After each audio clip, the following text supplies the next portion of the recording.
Welcome back to Missing. I am Tim here today with Lance. Lance, how are you today? I'm doing great today, Tim. We have some old friends on the show today. They're bringing a very tragic, interesting case to the conversation, and we are introduced to a new friend here as well. But before we get to that, Tim, what's going on? How are you, sir? I am doing great. Thanks a lot for asking. And yeah, I'm really excited to share this conversation that we had with Uncovered.com's Rachael, Rosselet, and Dana Pohl, and they work with Uncovered or for Uncovered.com, which is a fantastic resource for web sleuths like you and I and for our listeners. And this conversation, Lance, is about the unsolved murder of 14-year-old Nancy Eagleson. That's right. This is a bit of a historic case. Nancy was murdered on November 13th, 1960. She was born in 1946. She was 14 years old at the time of her murder, and all of the factors that go into it are so tragic. And when you hear about her sister Sheryl as she was there with Nancy when she was abducted, it just breaks your heart. And what Uncovered does is amazing work, and what they're doing for Nancy's unsolved murder is really, really great stuff. It really is. And Brian Duggar, who is an investigative reporter from WTOL in the area of Paulding, Ohio, really did some fantastic work on this case and has come up with some clues and leads for law enforcement. So this case, once ice cold, is warming up again. It totally is. And you should go to uncovered.com. You can check out all of the cases that they have there. And if you want to check out Nancy's case specifically, you just search Nancy Eagleson. That's Eagleson, and you'll get all of the information, the overview, the timeline, the sources that they work off of. Again, great work that they're doing over there at uncovered.com. And you know where we are doing some great work as well, Tim? Where? Over at our subscription service. Yeah, you are correct. Missing Premium is the place that our regular listeners want to hear us because it is ad-free. You get early releases and you get our weekly bonus show. And you can now sign up for Missing Premium right there in the Apple Podcasts app. It's only a couple clicks away, $4.99 a month. And if you're not an Apple user, that's fine. You can go to missing.supportingcast.fm and subscribe to the same product right there. And where can people find us on social media, Tim? Folks can find us at Missing CSM on social media. Thanks a lot for listening, and we'll be right back with Rachael and Dana to speak about the unsolved murder of Nancy Eagleson. And a thank you to our sponsors. Back to the program.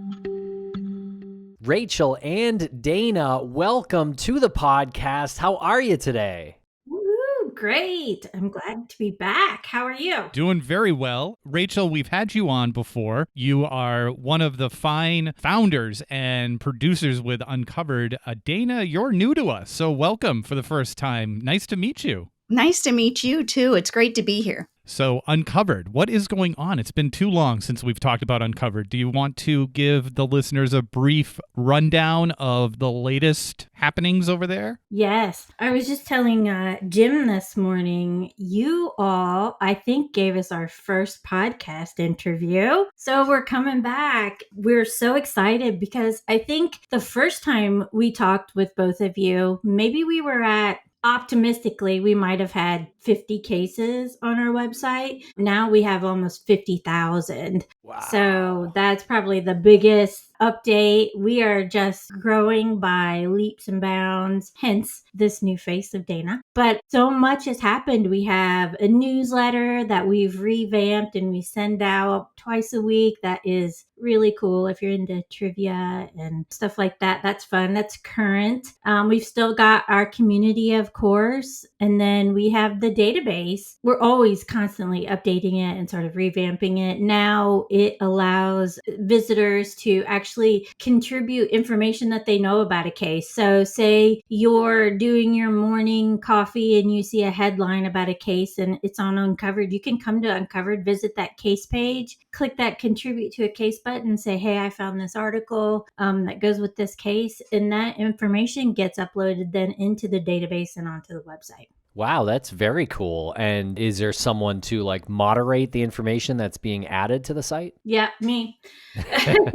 Right now, I process all that information. So if you submit something to the website, I'm looking at it. I go in, make sure that we're both talking about the same person and that the information is appropriate and relevant. So, a lot of people will send us pictures because those are hard to find, and they'll find them on sites like Find a Grave or Gun Memorial or things like that. But yeah, they send us information, court filings. We get some really great information from that contribute to the case feature. That's great. And Dana, what is your role at Uncovered? So I am head of community and I oversee basically event planning within and outside of the community. I oversee the newsletter. So the Citizen Detective, we're always, thinking up new things to interest people in cases that are currently on our site, as well as, like Rachel said, current news and happenings in the true crime world. So yeah, that's basically what I do. I create partnerships. I think I am the cheerleader for collective impact. And so my goal is to always be thinking of ways that we can work with others to help move these cases forward. Doesn't sound like that's a small task.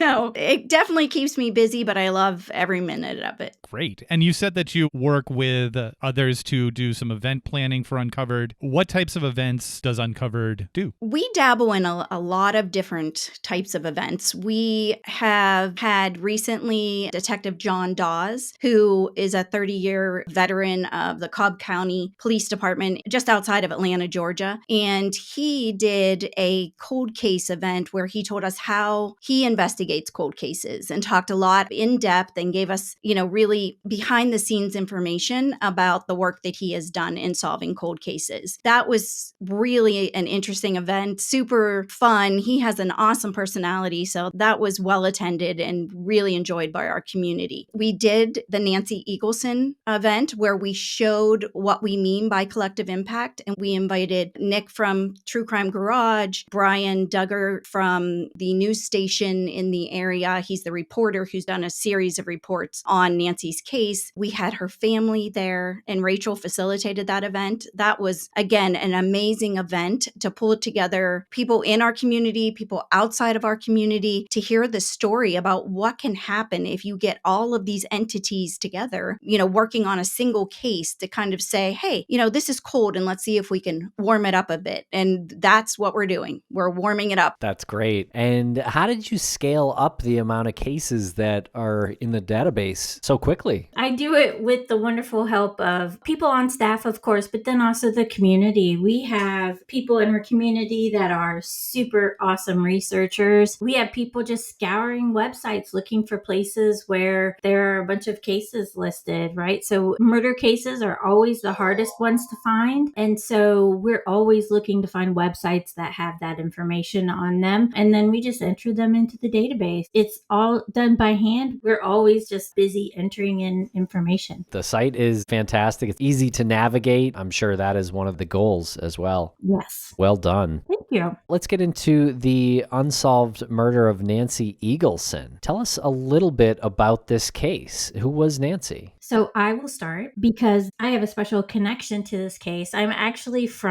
grew up in the town that Nancy was murdered in. My dad reminded me one night, hey, you should get Nancy's case up on your website. And for us, that started the whole ball rolling. So I spent a lot of time really digging into this case. Nancy was a 14-year-old girl, and she was from Paulding, Ohio. And if you're from the area, it's just farmland. It's all very rural. So to have something like this happen in that type of area was really shocking. So the year was 1960. Nancy and her sister had went to the movie theater that day, and they walked home. And on the way home, they noticed that someone was following them. Nancy had her 5-year-old sister Sheryl with her. And sure enough, that car pulled up to Nancy and Sheryl and asked, them if they wanted to ride. And they were literally just a few doors down from their own home. And so they told that person, no, thank you. But that man circled back around, abducted Nancy, and left Sheryl behind. Sheryl really tried to fight for her sister and to stop the man from taking her sister, but she wasn't able. And so Sheryl ran to a neighbor's house and they phoned the police, and there was community-wide search for Nancy. This happened about 7 or 8 in the evening. In the overnight hours, 2 raccoon hunters found Nancy's body. She had been raped and murdered and left in this little copse of woods pretty far away from where, I would say several miles away from where she was abducted. It was along a highway, but when I've been out there, it's a pretty rural place. But despite all the interviews and investigations that they've done, no one has been convicted of this murder. There's probably lots of reasons why that's happened, but it's remained cold for over 60 years now. And so Uncovered's goal was to, like Dana said, warm up the case and to bring about that collective impact that Dana talked about. And it's been in full force on this one. And so we're just trying to rally the troops, rally everything, every resource we can find to help bring answers to this family. That is an absolutely terrifying story. I don't know what it is about those details that you mentioned in telling the story, but it's incredible to me that someone like Sheryl could go through something like that. I mean, it must be something that just is like nonstop for her. Yes, it is. I have a hard time even putting this into words. What is it like to fight for your sibling and then you're not able to? Obviously, this individual is going to overpower her. Yeah.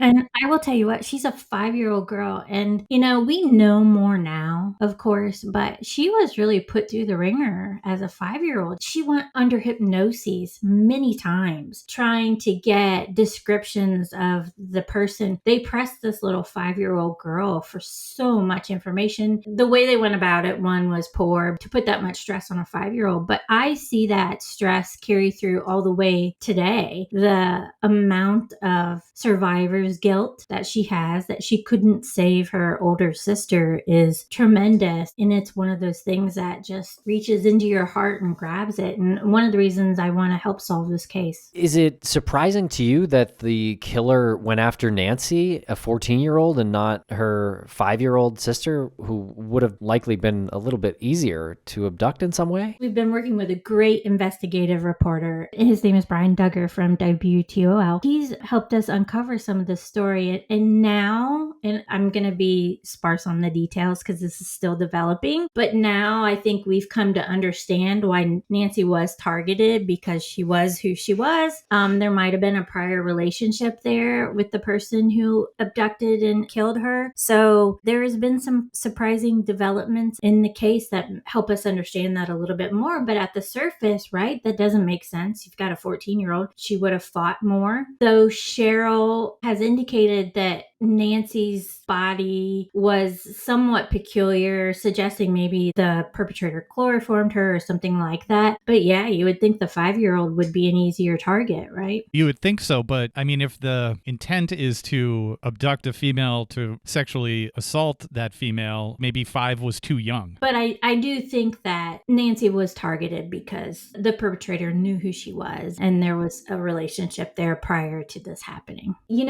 It's a small town, so it's become part of the lore of this town, right? You ask anybody from Paulding, even someone who went to high school there and has moved away, they all have their pet theories. So-and-so covered it up, or the latest I heard was it was the Paulding Mafia. They're so outlandish. This case has taken on a life of itself. It's had many twists and turns. You would think that it would have been solved. There was all kinds of evidence, but it was lost. We even had semen samples and things like that, but that evidence was lost. So, if that evidence would have been retained, I'm sure we would know who the killer was right now. Well, that's unfortunate. What about witnesses other than Sheryl? There are reports of some people who saw some things. There weren't too many, though. It's strange to me because it is such a small town. And if you've grown up in a small town, you know when there is a strange car, you know when something's out of the norm. I don't know that anybody, through any of the statements we looked at, indicated that, but there were a few witness statements who described the type of car and described the perpetrator. Whether those were truthful witness statements or not, we're kind of debating, but yes, there were some witnesses that saw some things. And what type of evidence was recovered at the time? And since then, what has been discovered? At the time, I believe they had various articles of clothing. They had things like hair that was found entangled in a branch at the scene. Of course, they had the semen evidence. They did, and this is the interesting part, we can talk about this a little bit more, but at the time they recovered one bullet because they thought she was only shot once. There was a recent exhumation and they recovered another bullet, so she was actually shot twice. Those are the types of things that they were able to retrieve at the time. Pretty shocking they didn't recover the bullet earlier. I'm sure that was shocking for everyone. What can that do to help with the case now, finding that second bullet? Well, we can get into a little bit of more of the lore. So for a long time, there was a gentleman who claims he has the murder weapon, but because of a distrust of law enforcement, he would not just turn it over to anyone. Through the help of Brian Duggar, we got the BCI to recover the gun. So if it in fact is the gun, then of course we can trace that bullet back to the gun. I don't know if that bullet and its markings are in a database somewhere. Maybe that could do something, or maybe it could tell us more about the gun that shot her. But more than anything, I think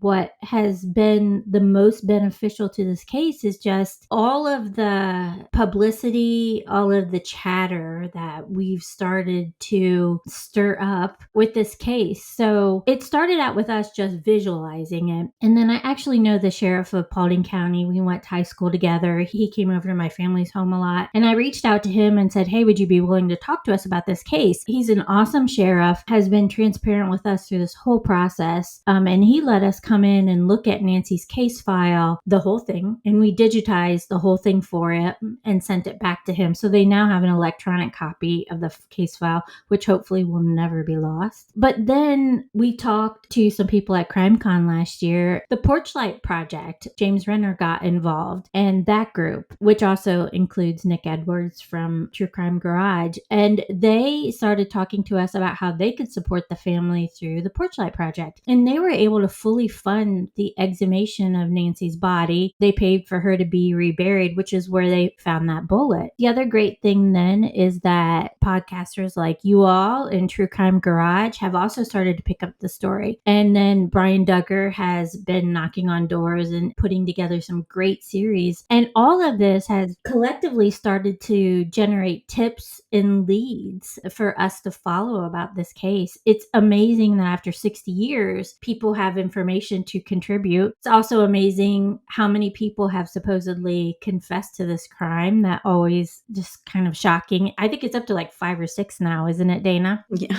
I think so. It is one of those leads that came from all of this that's really helping us. We feel like we're getting close. That'll mean so much for the family, and I'm wondering how much contact you've had with the family. You said that you've had some contact with them. Is there any communication with their family advocate? Yep, we're very distantly related. So I have a lot of ties to this case. My grandpa was actually the police chief at the time that Nancy was murdered, and I believe he's the one that told Nancy's father that she had been located. His brother was a sheriff that actually investigated the crime, but then we're distantly related to the Eagleson. So the first time I reached out to the third Eagleson sister, her name is Meryl, she answered the phone and said, you know we're related, don't you? She is a trip. She is probably the fiercest advocate I've ever seen. But yeah, we do have a lot of contact with them. They're great. And then Jean is their family advocate, and she's someone from the community, and she does letter writing campaigns and really tries to push the word out about Nancy all the time. She's really wonderful. And how many siblings did Nancy have? At the time that she was murdered, it was just Sheryl, but then after Nancy passed away, they had a third child, and her name is Meryl. Are there any other victims that could be attributed to the same killer? If it's the suspect that is looking the best right now, I don't know of any other murders that may have happened. He may have had other victims from a sexual assault perspective, but I believe that Nancy is the only one that's been murdered that we know of. And you mentioned people have confessed, which is always interesting to hear people confessing to crimes that they didn't commit. Are there any viable suspects in any of those confessions? Yes. So the one really viable suspect, it was a confession. This person was coming up to a point in their life where they were going to have to face some consequences of some decisions, and that triggered this confession. Supposedly only 2 people know about it. One of the 2 people told someone else, and that someone else told the reporter. So collectively, we're all sort of circling the troops. A lot of what we're doing now is just trying to build up the case, like help Brian with research, or hopefully help Sheriff Landers with research to try to bolster the case against this person. And when they go to talk to the people that heard the confession, say, look, we know all of this. You might as well just tell us what you know at this point. So we're circling in on that. And our hope is that the people that heard the confession want to get on the right side of this. You know, don't make us come to you. Just come to us. Tell us what you know. These people have continued to live in the community that Nancy's family still lives in. So these people see her memorial walk every single year, and they're harboring this information. And so we're just really begging people that if you know something, you need to come now, because we are getting close. I really do believe this is going to be solved soon. Is the suspect still alive? And are some of the people who heard that confession, I assume that was a while ago, the confession, they're still with us as well? I will say just a general yes to that question. I don't want to give away too much information. There's no reason for you to cross any lines that might have a negative impact on anything that might be happening with the investigation. I am curious, according to the website uncovered.com, it's stated that Sheryl remembered the man to be wearing thick black glasses and a fedora with a large blue/black car with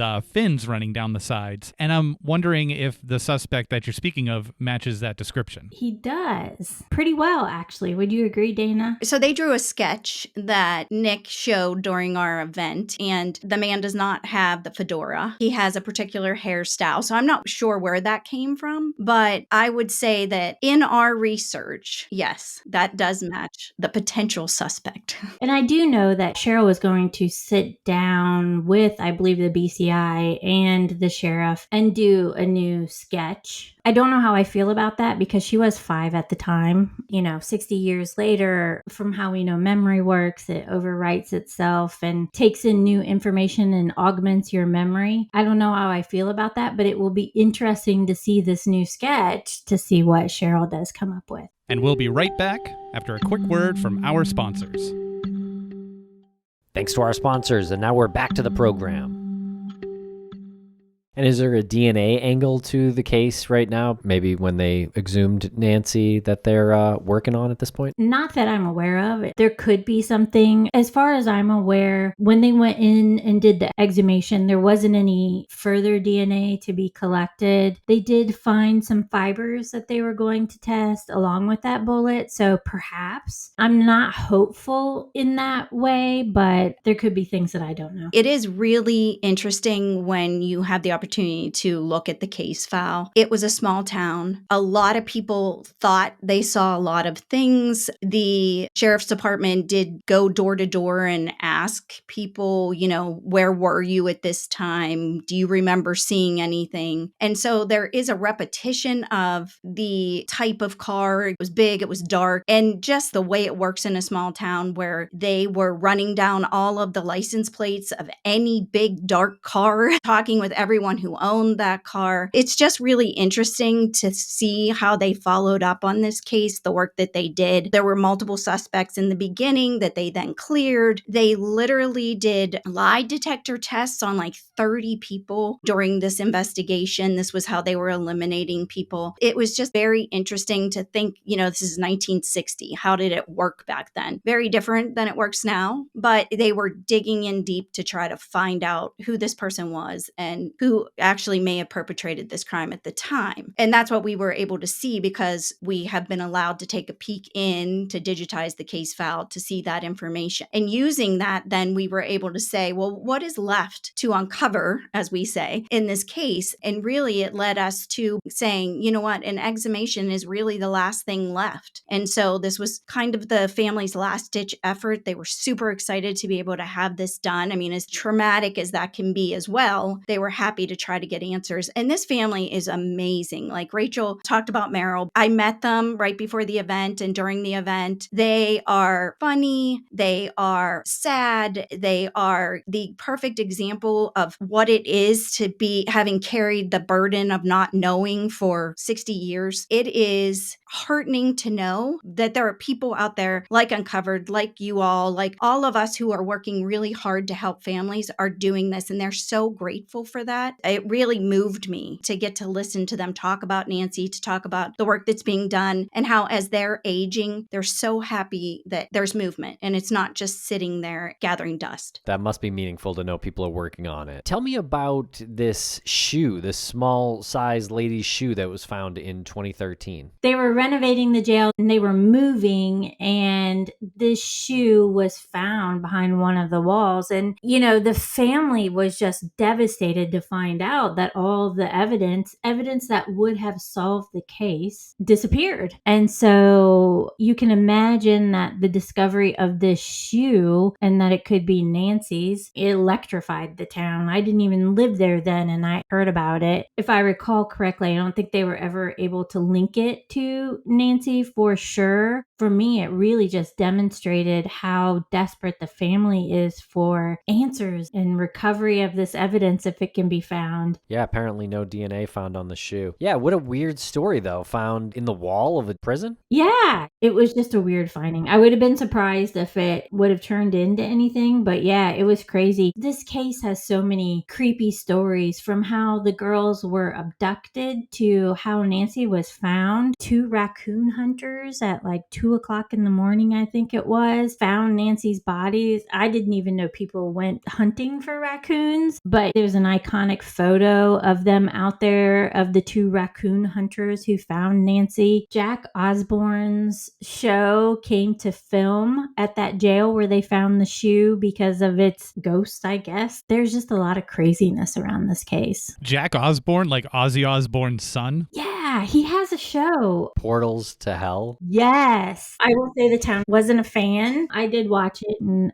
kind of rolled my eyes. But yeah, this case has gotten some attention over the years. And Nancy's mom wrote a book. Yeah, she just wrote a book about Nancy and how that affected their lives. She tells the story about how they had just purchased for Nancy a new pair of high heels. She was just sort of on that cusp of womanhood. She wanted to wear out her heels and show them off that day. That is always part of the story of Nancy wanting to wear her brand new heels and be a woman that day. And tragically, earlier in the day, she had mentioned to someone she had missed her ride home from church. And she had made a comment to someone that this was her unlucky day. And we know that it ultimately was the most unluckiest of days for her. So you mentioned that the police were giving out polygraphs and clearing people that way. That sounds like a lot of polygraphs to run, and maybe not the most efficient way to clear people. A lot of polygraphs, a lot of hypnotism. I don't know. It was really crazy, and the FBI wasn't encouraged to come in. I'm not trying to drag the sheriff's office, but it was a very small sheriff's office. People aren't murdered in this county. This was the first of something like this. And so you have people who are not used to investigating a case like this. We can see a little bit of their inexperience come through in some of the things that they did, but hopefully we can right that wrong here soon. The case file was crazy. Banker boxes full of stuff. They had like license plate numbers written on the back of checks from restaurants and the back of a matchbook. You know, as we were archiving, because we took an archival scanner into the police station and we literally scanned every document and then we made it searchable files. I don't even know how they solved any cases back then. I don't even know how you even begin to make sense of all the stuff that was in that that case file. It's interesting that you said I don't know how they solved any cases back then, but we're talking about an unsolved murder. True. Maybe you identified why. We would ask, like, you've got a million different license plate numbers in here. Did you run them through everything? Well, no, because they didn't keep track of all that stuff back then. The other really creepy thing, of course, was to be reading a file and then see Rosselet in there. My last name's all over the case file, so that's a really creepy thing, too. Why is that your name is all over the case file? Because my grandpa was police chief, but more so it was his brother that was in there all the time because he was doing a lot of the investigating for the sheriff's department. And is there anything that you can tell us about the attack that happened? I think it was a murder that happened in Chicago. Was it the following Saturday? There was a murder of another girl up towards Chicago, and on the surface level, it had very similar characteristics to what happened to Nancy. Someone was abducted and then they were placed in,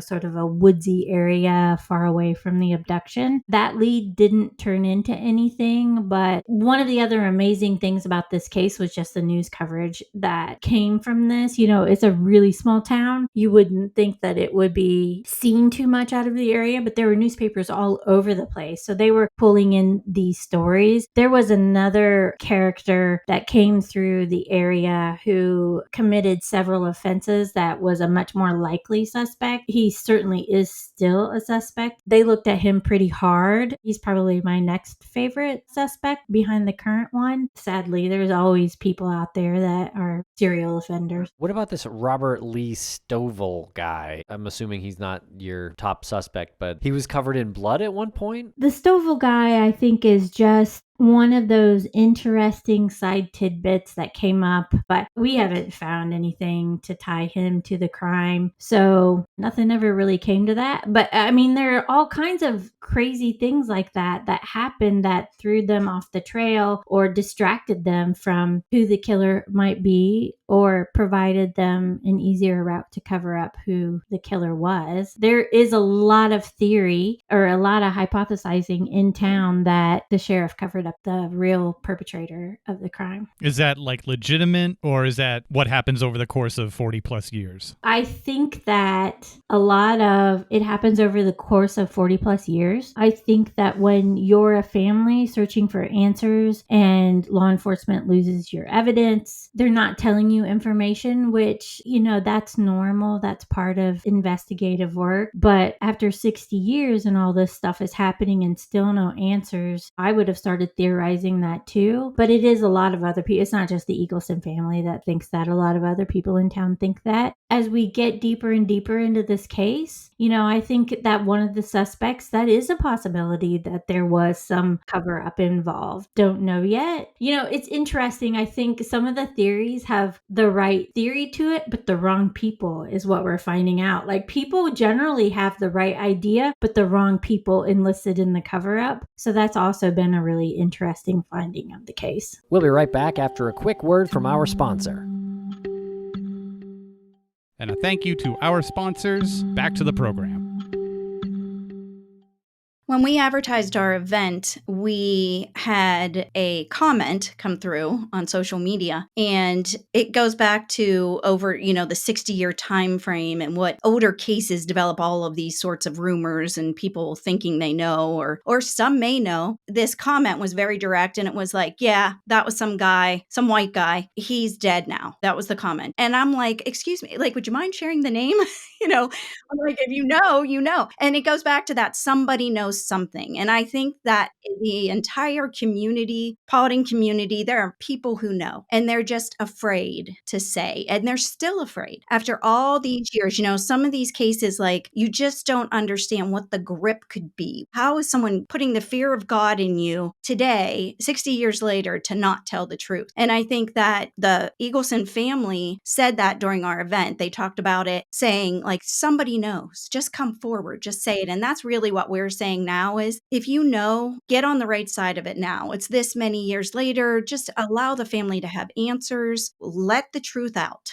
So that's what we were pushing for. It could be a possibility that this information was covered up because they didn't want to hurt another person's reputation. But we're so beyond that now. And this is a family that has been hurting so much for the past 60 years. And, people are getting older. This was 1960. So it's been a long time. Those people are getting older. The Eagleson family, I mean, both parents have now passed on. It's just her sisters that are left now. So it's really crucial that people who are aware of what could have been happening to Nancy, aware of what this individual was doing in the community in general, it's important that they tell us now what they know and help us solve this. Definitely. And you just said people need to be aware of what this individual and what they were doing in the community. Do you feel the same way? I find it hard to believe that someone could do this to a 14-year-old girl. One, the sexual assault, but then shooting her twice, once right under the chin. So you have to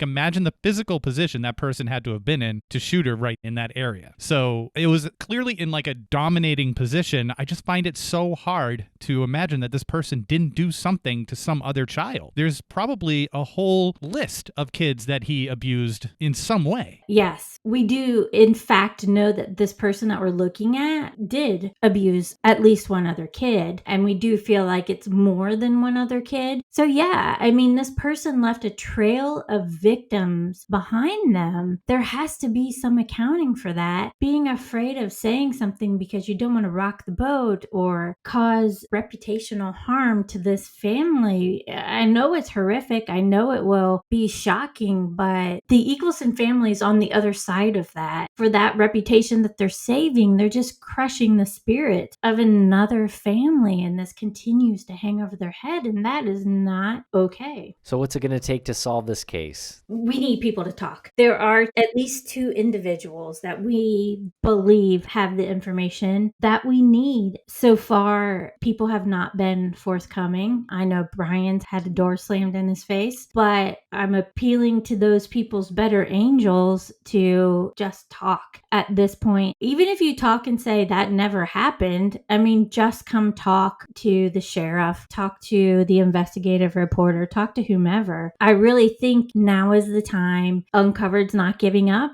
And obviously you all are helping us now share this story. The pressure's not going to go away. Just talk at this point. And if you know what this man did or what he was capable of, if you were his victim, then please come forward so we can establish this fact pattern around him and just really build the story so that when pressure needs to be put on individuals to talk, we have this whole mountain-sized pile of evidence that we can say, look, we know what happened. Just own up to it at this point. Dana, I'm wondering how you and Rachael met. How did this relationship start? I'm a librarian, and so for years I was researching missing and unidentified people, meaning dating back to when NamUs first came online and the Doe Network first came online. So I was doing it for many years. Started a podcast in 2020 called True Crime PI, and I was looking on Twitter one day, and there was a post from Uncovered. It just kind of gave me the impression of true crime community, come chat with us. So I went online immediately, found Uncovered, put in a little request to chat, met with Rachael, and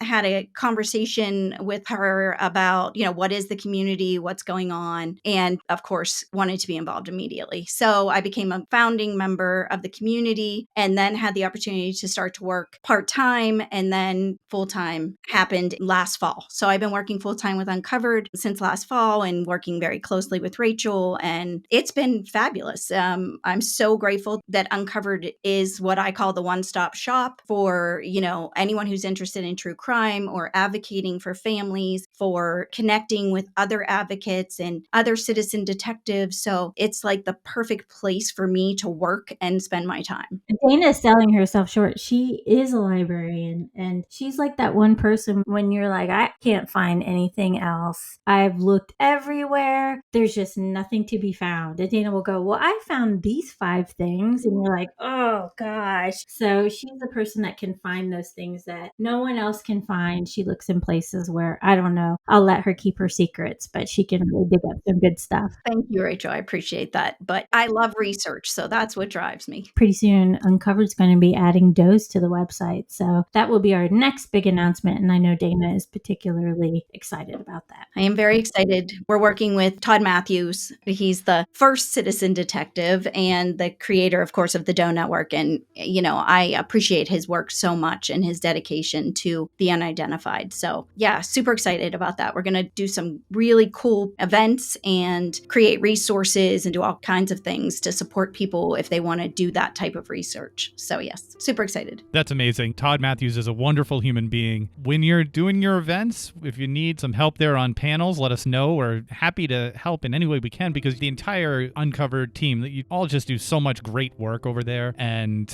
any way we can help, we want to be a part of it. Well, we're writing your names down right now. Yeah, exactly. Great. Thank you so much for spending some time with us today and telling us about Nancy's case and Uncovered. We really appreciate it. No problem. And share Nancy's case out there on socials, especially if you're in the Northwest Ohio area, Northeast Indiana. That would be really helpful. And is there a number or a call to action item that we can give to the listeners if they have any information? Probably just sharing the information at this point. If you do know something, call the Paulding County Sheriff. I don't have that number handy. I should have, sorry. But I believe it is on the website if you click the submit a tip button. Or you can contact Brian at WTOL and he will treat you as a confidential source and be happy to talk with you as well. And if people want to learn more or just read Nancy's case file, they can visit Uncovered, search Nancy Eagleson, and read top to bottom, check out the locations, all of that.